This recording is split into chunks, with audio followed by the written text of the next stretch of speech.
इस समय हम मौजूद है रिलीफ कमिश्नर ऑफिस के बाहर, जहां पर कई सारे लोग जो है एकत्रित हुए हैं और काफ़ी लंबे समय से जो है यहां दफ्तर के चक्कर लगा रहे हैं। क्या कुछ इनकी परेशानी है, इनसे जानेंगे। सर, आपका पहले नाम जानना चाहूँगा।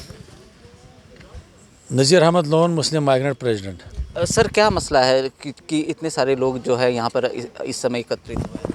यह सितंबर के महीने में उनने बिला वजह हमारा रिलीफ होल्ड रखा है, और कारण क्या था, कोई प्रावधान, कोई पॉलिटिकल, कोई ऐसे कुछ राम कहानी उसमें थी, तो कोई सच्चाई उसमें नहीं थी। बिला वजह रिलीफ रोक के रखा है।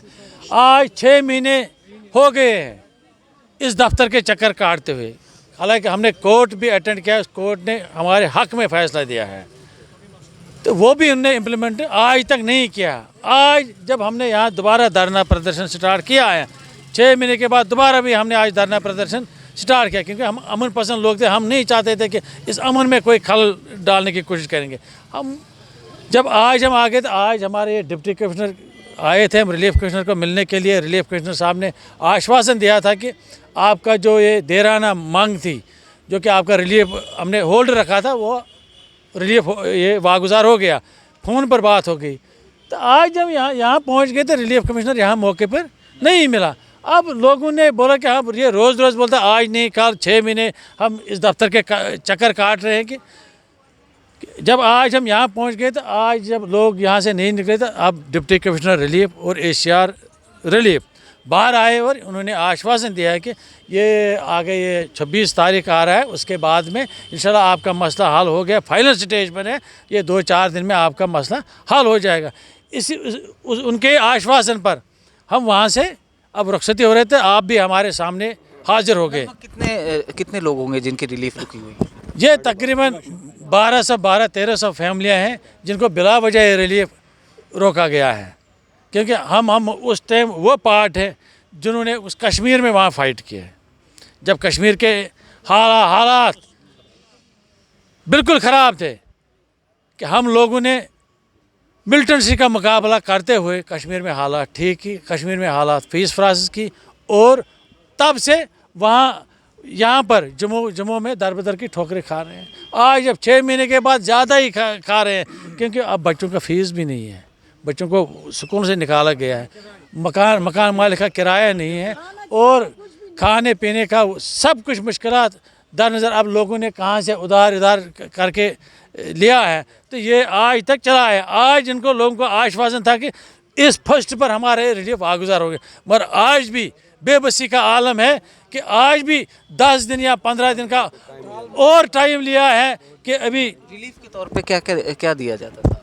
रिलीफ का ये पर हेड 3250 रुपया मिल रहा है, और 9 किलो चावल मिल रहा है, 2 किलो आटा, यही रिलीफ के तौर पर मिल रहा है, जिस पर पिछले 35 सालों से लोग इसी पर गुजारा कर रहे हैं, क्योंकि इधर कोई काम काज भी नहीं है। लोग हमारे लिखे पढ़े बच्चे हमारे लिखे पढ़े, उनका भी बेचारों का कोई रोज़गार भी नहीं है। अब हमारी भी एज वो बढ़ गई है, 50+ हो गए, तो आज हम काम के लिए भी नहीं है। जिस टाइम हम जवान थे उस टाइम हम काम के लिए थे, पर आज तुम अब उस काम के लिए भी नहीं है। बहुत दिक्कतें आ रही हैं, बहुत दिक्कतें आ रही हैं। इसलिए हम बिल्कुल ख़ास तर इस वक्त हम ये LG इंतज़ामिया से ये अपील कर रहे हैं कि जो हमारा ये देरीना रिलीफ होल्ड रखा गया है, इसको जल्द से जल्द वागुजार किया जाएगा। अब ये हमारे यूसुफ साहब हैं, और भी कुछ लोग हैं, उनसे भी बात करेंगे। सर, आप किस चैनल से? जम्मू लद्दाख हैं? जम्मू लद्दाख। हाँ, पहले मैं आपका शुक्रगुजार हूँ। आप जम्मू लद्दाख जो विजुअल आप देख रहे हो, आपको मैं सिंपल बात ये बताना चाहता हूँ कि जितने भी ये हमारे माइग्रेंट, चाहे वो 1200 है 1300 है, वो तो इनके पास राइट फिगर होगा, तो ऐसी ज़ुबानी में 1300 कुछ है, 1300 फैमिलीज़ है। जितने भी यहाँ मतलब एक फैमिली पे डिपेंड है कि खाली ये जो हमारा 13,000 मिलता है अभी भी, उसी पे पूरी फैमिली मतलब क्या बोलते हैं कि डिपेंडेबल है। और इसके बगैर हमारे पास कोई सहारा तो है ही नहीं। हमारे जो बच्चे हैं जो स्कूलों में पढ़ रहे हैं, उनको भी नहीं, क्योंकि 6 महीने से तो आपको पता है जम्मू में रह रहे हैं।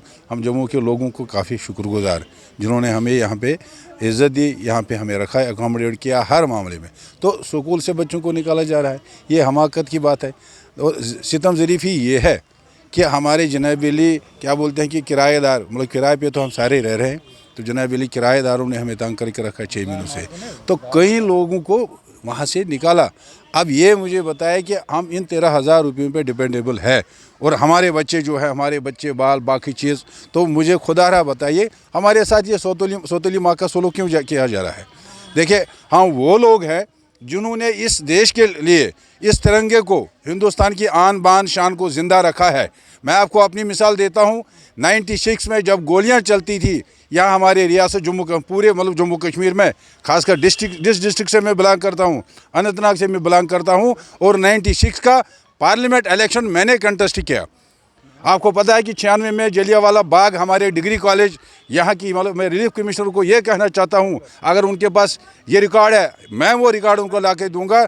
जब 96 का इलेक्शन हुआ तो मिलिटेंटों ने फायरिंग की जहाँ पे हमारा क्या बोलते हैं कि जहाँ पे हमारी काउंटिंग हो रही थी डिग्री कॉलेज, और एक ही झटके में 22 बंदों का कत्ल किया गया, 22 बंदे मार दिए गए। जैसे वो जलियांवाला बाग में हुआ, चारों तरफ से पूरा मतलब कॉलेज बंद था। तो उसके बाद में 98 में फिर हमने इलेक्शन लड़े, और जितने भी बाकी हमारे यार दोस्त हैं, इसमें BDC आपको मिलेंगे, इसमें DDC आपको मिलेंगे, इसमें पंच, इसमें सरपंच, इसमें वो लोग हैं जिन्होंने देश की हित के लिए काम किया है। हम कोई देशद्रोही तो है नहीं।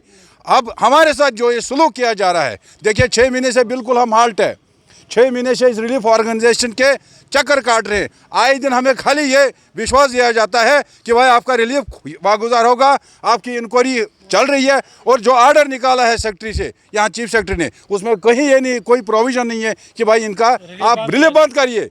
उसमें खाली ये है कि हमारे जो कमिश्नर साहब हैं ये हमारे इंक्वायरी ऑफिसर हैं।